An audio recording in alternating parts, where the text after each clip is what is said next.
So hi guys, welcome to my vlog. So sa ngayon, ang ituturo ko sa table tennis forehand. Ito lang ituturo ko ngayon. On backhand rin po. Forehand backhand skill lamang. So ito. Sa pag forehand, ang ano lang, lagay mo lang yung kamay dito, straight. Straight lang. Tapos ganyan mo. Like ito. Like ganyan. Hanggang dito sa eyelashes mo. Like ganito lang.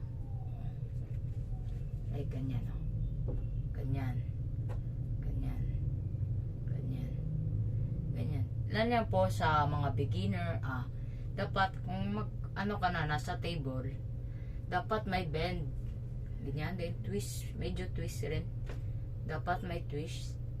Dapat may twist ka. Ganyan. Forehand basic skills forehand.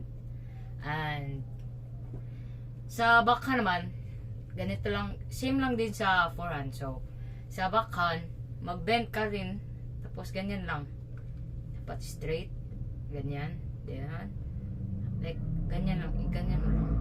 Push mo lang.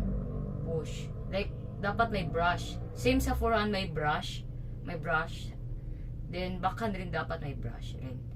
Like, brush mo lang, push mo. Like, ganyan lang. Dapat tamaan mo yung bola. Para, ano naman, dapat tamaan mo.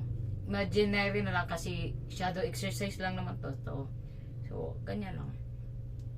Dapat naka-bend, tapos, ganyan lang. Ganyan lang kasimple. Sa backhand. Sa 400, ganyan lang.